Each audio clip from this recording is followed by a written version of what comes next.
Hello, hello, everybody. I'm just kind of playing with my camera here. Hello, everybody. How are you? How are you doing? Welcome, welcome, welcome. I am so excited to talk about this. If you've been switching and flip-flopping from diet to diet to diet, and you think, oh my gosh, I just want to find that magic solution that's really just going to help me, I want to talk to you all about this whole pattern. I used to be in this pattern. I used to be in that, I call it bright, shiny object syndrome, where it's like, oh, bright, shiny object, fix me, fix me. Oh, maybe that'll work. Maybe that will work. Okay. And I want to talk about why switching and bouncing from diet to diet to diet really doesn't work very well and why. So let's talk about this because I know some of you are in this pattern, in this habit. So here's what I want to talk to you about. Here's why this doesn't work. When you're bouncing from diet to diet to diet, guess what you're doing? You are thinking that the solution is out here. There's something out here that's going to help you. And when it comes to weight, when it comes to our body, when it comes to finally solving this issue, the solution is not out there. Why is it that some people are vegans and they struggle with weight? Why is it that there's some people that are vegans and they're skinny mini? Why is it that there's some people who are eating a gluten-free diet and they struggle with weight, where others are absolutely tiny? Why is that happening?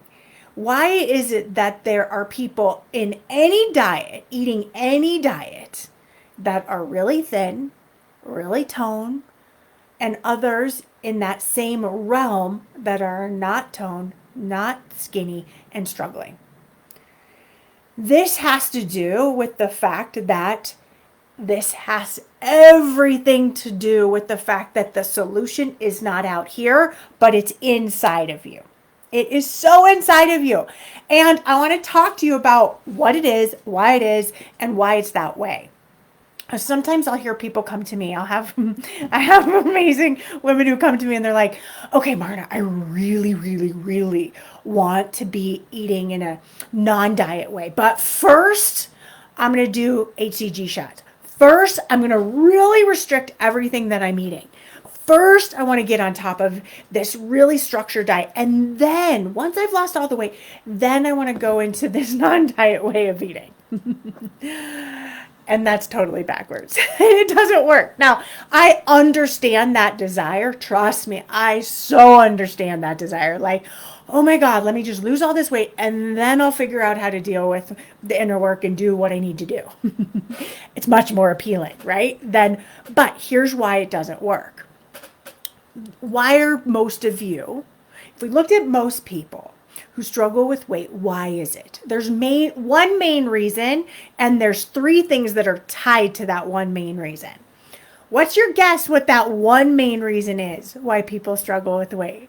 What is it? The main reason most people struggle with weight is they overeat. Okay? Now, in that overeating, it's tied to three different things. The overeating is tied to emotional eating, right? But that's still overeating. It's putting food into your body, more food into your body than it needs. But that's feeling emotional, feeling upset, feeling sad, feeling a certain way, and eating.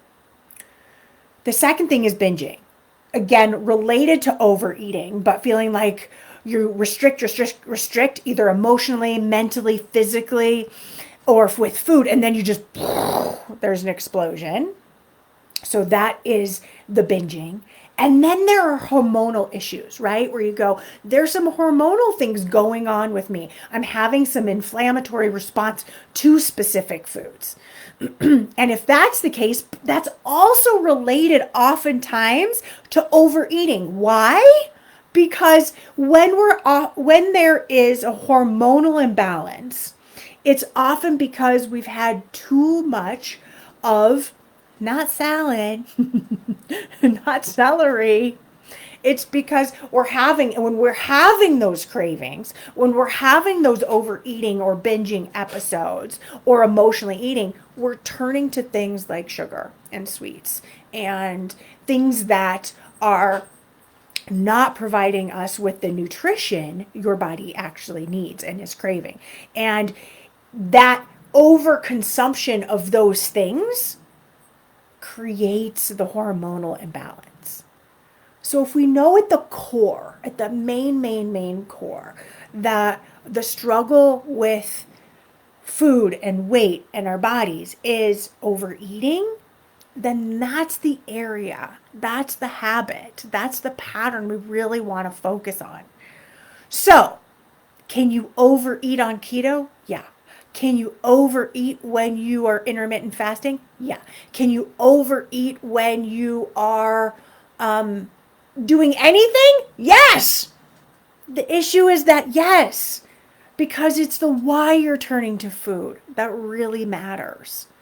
That instead of looking outside of yourself, bright, shiny object, cleanse, whatever, I know I've been a culprit of this too. I've been in the grocery aisle and hung out on while I'm waiting, I'm like, oh, so-and-so lost 20 pounds. How'd you do that? And over the years, I've trained myself not to bright, shiny object it around this area.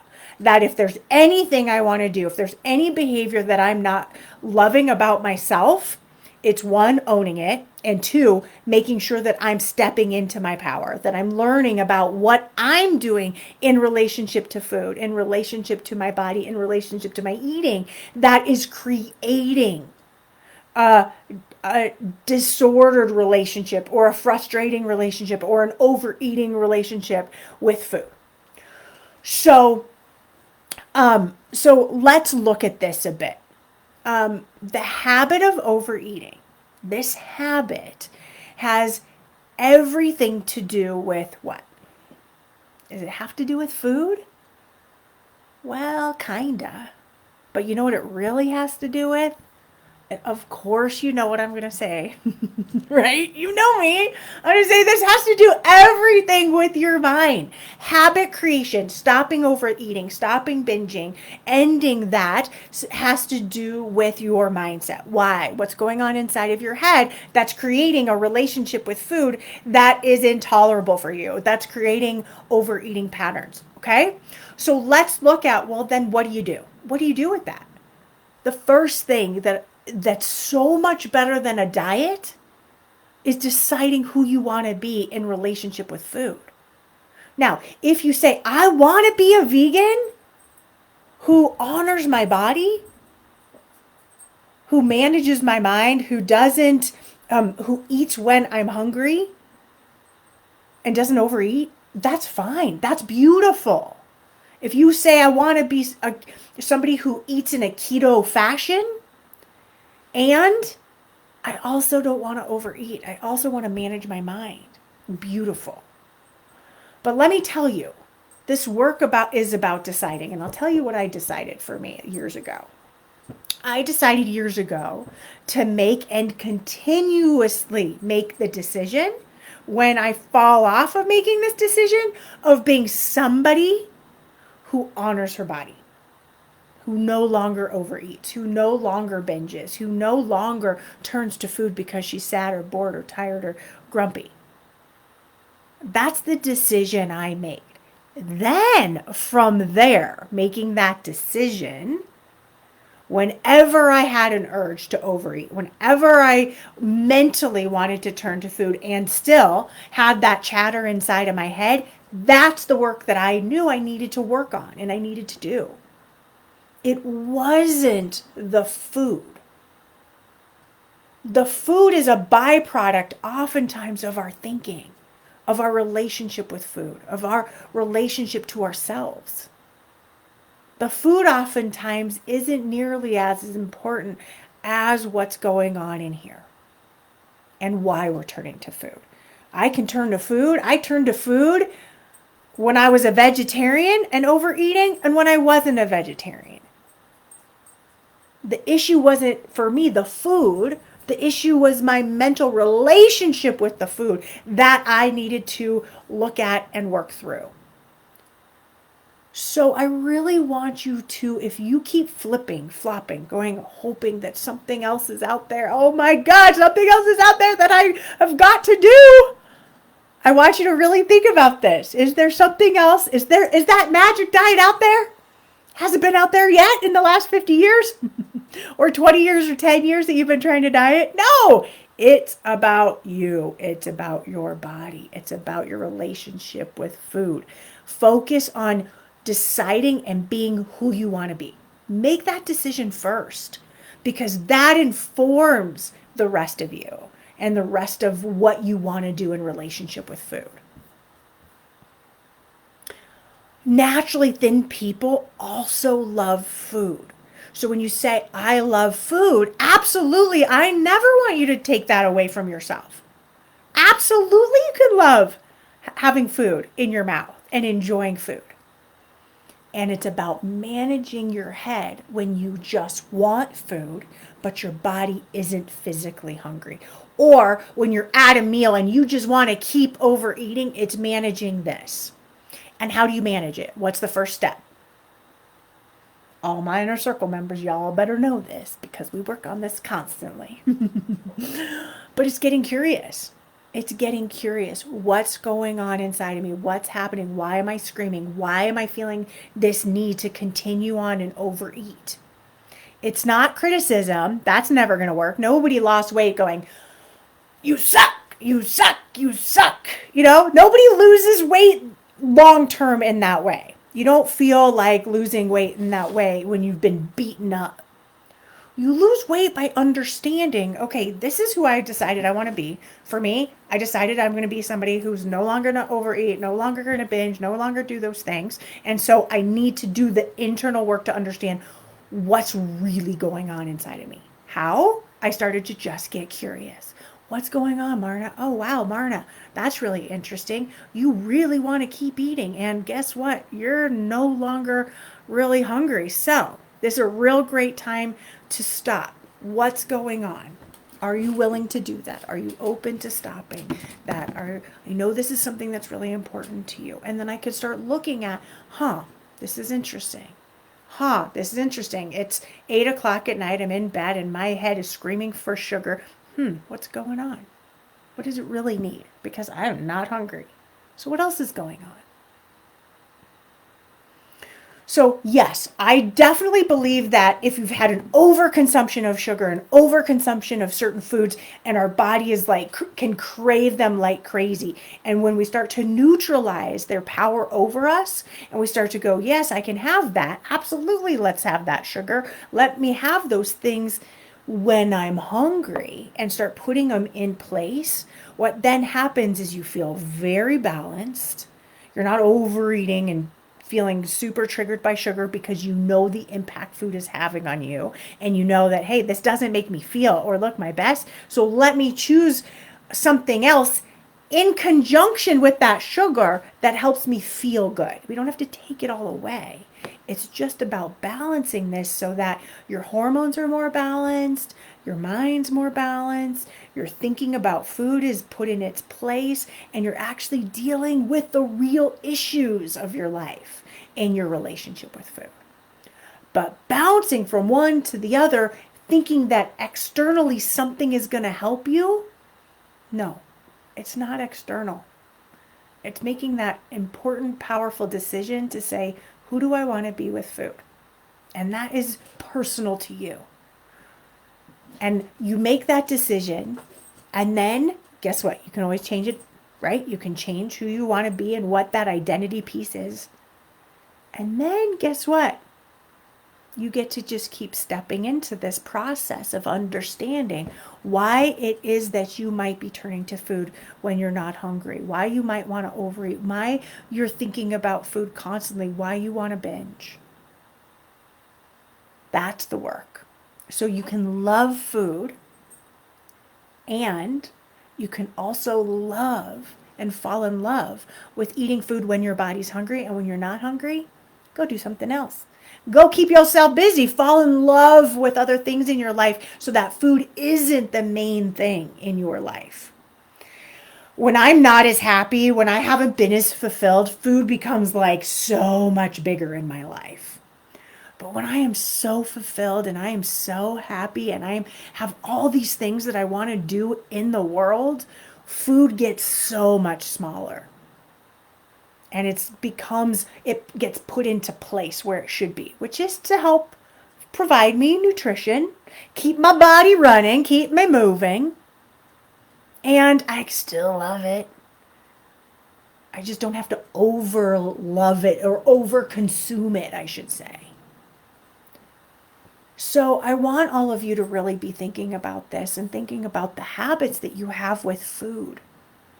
That the habits have very little to do with actually like the actual food in of itself. It has to do with your relationship with the stories you're telling yourself. What are you telling your mind? What is your mind telling you? What have you programmed in to your mind that seeks food, that seeks more pleasure, that seeks continuing on and eating? And let's look at those. That's where the healing goes. That's where weight loss starts to really happen and pop off. When you go, oh my goodness, I'm no longer an overeater. I'm no longer going to binge. I'm no longer going to do those things. And instead, I'm going to listen to my body, honor my body. And I'm going to get real curious when my mind's going cuckoo crazy for food and I'm not hungry. What's going on? What is happening then? I'm going to get real curious and understanding what my true wants and needs are and start giving me those wants and needs in a new way, in a way that actually will create weight loss and a thinner body and will actually get to the core of what I'm actually craving in my life. So I hope that makes sense. I hope that helps you really understand the power that you all have, not externally, but right here in just making the decision of who you want to be with food. And then just get curious about why you say you want it to look this way. And then you may need to go, okay, I want to be in this way with food. Is this realistic? Am I able to maintain this? Am I able to keep this up? Because if I'm not, then that's a different conversation, right? If you can't keep this up, if you say, oh, I really want to be a vegan, but you go, oh my God, that is just so hard. I just don't know if I can do it. Well, then maybe it's about inching into it. Maybe you start with, I'd really like to start with eating some more vegetables and seeing how I feel. I'd really like to be having more of a plant-based diet because I don't love the idea of killing animals, whatever it is for you, right? Or I really love having meat because it makes me feel and look so good and I have so much energy. And so instead of going, oh, I'm going to go totally keto, why can't you just start eating a little bit more meat and seeing how that feels? A lot of times our brain wants to go into these extremes and have these huge rules. And I would encourage you to looking at having things in a doable way that really fits into your life, that can fit into your brain, that can fit into your lifestyle without it being so rigid and so structured that it just takes you out of the game. So for me, it was looking at my behavior with food more than the food itself. Y'all been focusing for years and years and years about what you should eat, what you shouldn't eat, what's good, what's bad. You are all smart. You all know celery is better than a bag of chips. This isn't a food thing. This is a behavior shifting habit piece for you, for most of you. So I'd like you to think about what habit would you like to shift? Who would you like to be? And then start moving towards that. Not with such rigidity that when you fall off and you go, oh my gosh, I just overate, that you go, oh, I blew it. Let's go look for a diet. No, that you instead go, why? What's going on? Why did I find myself overeating tonight? And it doesn't have to be this long, drawn out look into your mind. It can just be like, oh, I just really went unconscious. Okay, well, how can I get more conscious when I'm sitting and eating? Great. Now I have a plan. Boom. Next. Some of you think that going in has to be so hard and arduous. No, going in is the best journey ever. And it doesn't have to be hard. It can be a quick snapshot. I'm curious. Why is my brain going cuckoo for some food right now? That's interesting.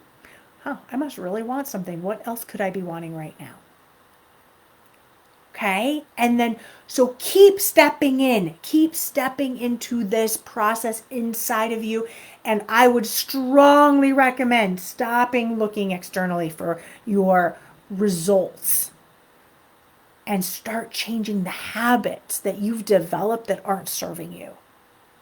Start changing the patterns with food that you know any diet is not going to focus on. Got to focus on internal, inside of you. That's where the magic is. That's where the healing is. That's where you'll start seeing the results consistently. And that's how you get to keep it off. You get to keep weight off when you've done the work to go, oh, I no longer want to be somebody who overeats. Great. I'm going to do the work to really get in front of that. Awesome. I want to be the person who no longer binges. Okay, great. I'm going to look at how to support my life so that it set me up. It helps set me up for success so that I'm no longer binging. And then all of a sudden, when you no longer binge, I used to be the person in college who would go from I'd go to McDonald's and I'd get fries, and then I'd go to Dairy Queen and I'd grab something else and I'd go somewhere else because I was wanting to feed something inside of me that was not being fed, which was love and nurturing and connection. And when I finally was like, okay, let's not do that anymore. Let's look at what needs love and connection and support. And I started giving it to myself and not looking for anybody else to give it to me, not looking for a boyfriend to do it at the time, not looking for other humans to help me and give me what I needed, but looking inside myself. How can I have more connection? I can be responsible for reaching out to somebody. I can be responsible for connecting in with somebody. I can be responsible for loving myself. Then all of a sudden, my stops and going to, fast food place after fast food place, eating in the car and then going to the next one and eating and going to the next one, all of a sudden that ended. I haven't done that in, 24, 5, 6 years. Because I decided who I wanted to be, and I decided to make sure that I was taking care of my needs and really looking at giving myself what it was that I needed. Nobody else. I've always felt very, very strongly. It is not my husband's responsibility to take care of me financially. It is not. Now, it's nice if that happens, great. But I've always felt very strongly that if there are things that I want, whether it's whatever it is my responsibility. I can be in relationship with him. I can be in relationship with people. But my happiness is my responsibility. My body is my responsibility. My boundaries are my responsibility. Who I want to be in the world is my responsibility. Because if I'm looking for somebody else to fix me, help me, make me different, I'm going to keep looking, and then I'm dependent on them, and I want to be dependent on me as a strong, powerful female. So I hope you look at, and I hope this really helps you see that oftentimes it's not the food that's the issue. It's your relationship with food. It's your habits with food, and it's making the decision around who you want to be in this world as it relates to your body, movement, and food. From there, you then get to create whatever it is that you want to create. And then you get to decide and pay attention to when something's off, sort of out of whack. And then just look and reflect and get curious about what it is and what you could do to lovingly tweak it. All right, everybody. I am sending you so much love, so much healing, so much thought. I really want you to get this. If you need to replay this a few times, it's worth it to really understand that the solution is not external to you. It's right there. It is right there, internal. All right, everybody. Sending you so much love. Hey, listen, there are a few different ways that if you want to work with me, you can. Feel free. Take my free weight loss course. Of course, that's easy. It's free. Take the weight loss course. You can get connected to one of my foundational products are the 30-day challenge and the Thin Within method. The 30-day challenge just ended. So if you want to be told when that's going to come again, then all you have to do, I think we're going to be in April. You just go to thinwithin.com. Halfway down, it'll say get on the wait list. You can get on the wait list and I'll let you know. The other thing that you can do is take the Thin Within method. That's a little bit different. It's a 6-week program versus a 30-day challenge program. And it's where I walk you through week by week around the similar material, around changing your relationship with food, learning to tune in and honor your body, how to begin doing that. So those are the two foundational programs, if you will, that I really like you to have before entering in, or you can do it alongside the inner circle, because in the inner circle, that's where we do so much of our mind work, where like in March, what we're focusing on is trust, self-trust, saying no, trusting ourselves to say no, trusting ourselves with food, trusting ourselves to eat when we're hungry, stop when we're satisfied, right? Looking at those elements, but those are the baseline products. If you want to get your hands on either one of those, I will get you the link. I'll provide the link in the show notes in the podcast. All right, everybody, sending you so much love. Mwah! Thank you for being here, and I'll see you all next week. Bye, everybody.